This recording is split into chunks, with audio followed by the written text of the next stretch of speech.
ከኢትዮጵያ መገናኛ ብዙሃን ባለስልጣን ፈቃድ ወስደው በኢትዮጵያ የሚንቀሳቀሱ 310 መገናኛ ብዙሃን ይገኛሉ። በእነዚህ መገናኛ ብዙሃን የሚሰራጩ የዕለት ከዕለት የይዘት ክትትል ማድረግ ደግሞ የባለስልጣኑ ኃላፊነት ነው። በኋላ ቀርና የወረቀት ቅብብሎሽ የበዛበት አድካሚ አሰራር የሚያደርገው የክትትል ስርዓት የውሳኔ አሰጣጥ ላይና የሚዲያ መረጃዎች መጥፋት የመሳሰሉት በርካታ ችግሮችን ሲያስከትል ቆይቷል።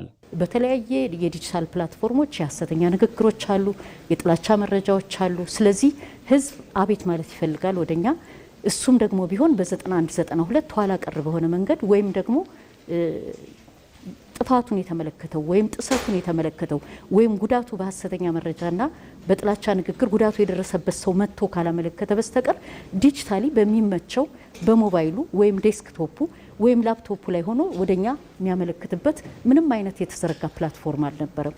ስለዚህ ይሄ እጅግ ትልቅ ኃላፊነት የተሰጠው በተወካዮች ምክር ቤትም እንደ ሀገርም ትልቅ ኃላፊነት የተሰጠው የዜጎችን ሰላም ደህንነት ማስጠበቅና የተለያዩ ኃላፊነቶች ተሰጥተውት ግን ያን በሙሉነት ተግባራዊ እንዳያደርግ ተግዳሮት ሆኖ ቆይቷል። እናም በዚህ ቴክኖሎጂ ዘመን ለእነዚህ ችግሮች መፍትሄ መሻት ወቅቱ የሚጠይቅ በመሆኑ የኢትዮጵያ መገናኛ ብዙሃን ባለስልጣን ከኢትዮጵያ አርቲፊሻል ኢንተለጀንስ ኢንስቲትዩት ጋር በትብብር ያለማውን በአርቲፊሻል ኢንተለጀንስ የታገዘ የተቀናጀ የሚዲያ ሬጉላቶሪና አስተዳደር ስርዓት አስመርቋል። ሚዲያ ለብሔራዊ ጥቅም ያለውን ሚና ለማሳደግ በቴክኖሎጂ የተደገፈ ስርዓት መጠቀም አስተዋጽኦ የላቀ ነው። ሚዲያ ስንል እንግዲህ ደግሞ ዳታ ላይ የተመሰረተ በተለይ እንግዲህ ትልቅ ዳታ ማለት ትልቅ ሀብት ነው።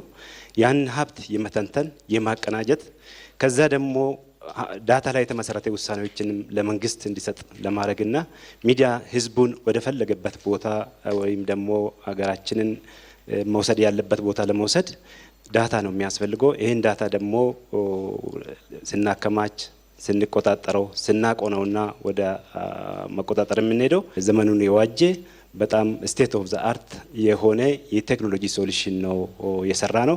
በሰው ሰራሽ አስተውሎትና በቴክኖሎጂ የሚደገፍ የሚዲያ ስራ ተቋማትን ግልጸኝነት በማስፈን ውሳኔዎች በዘፈቀደ ሳይሆን በመረጃና በማስረጃ እንዲሆን የሚያደርግ ነው። ይህም የሀገርን ዘላቂ ጥቅም በማስከበር የሚጫወተው ሚና የጎላ እንዲሆን አድርጎታል። ግልጸኝነት ያሰፍናል፣ ተጠያቂነት ያሰፍናል፣ የዜጎችን ተሳትፎ ሙሉ ያደርጋል። በዘፈቀደም ይሁን በመሰለኝ ይሁን ውሳኔ እንዳይሆን ያደርጋል።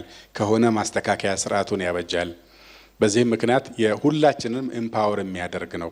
ይሄ ቴክኖሎጂ ነገርን ማዘመን ብቻ ሳይሆን ችግርን ማቅለልና አቅምን መገንባት ላይም የጎላ ድርሻ ስላለው የተሻለ እድል አለ ብለን መውሰድ እንችላለን።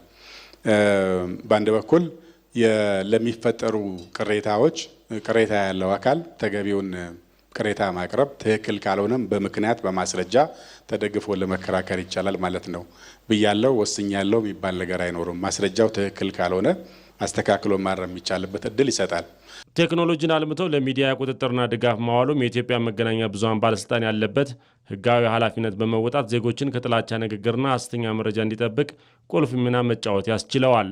ኋላ ቀር አሰራሮችን በአጠቃላይ ወደ ዲጂታል ማምጣቱና ወዲያውኑ በአፋጣኝ በጥላቻ ንግግርም ይሁን በሐሰተኛ መረጃ ጉዳት የደረሰበት ሰው ቶሎ አውቀን ውሳኔ እንዲሰጥ ሚዲያ ከሆነ የተመዘገበ አፋጣኝ ውሳኔ እንደየደረጃው ከማስጠንቀቂያ ጀምሮ ከምክር ከውይይት ቀጥሎም ደግሞ ፈቃድ እስከ መሰረዝ የሚደርስ አፋጣኝ የሆነ ውሳኔ እንድንሰጥ ያስችለናል።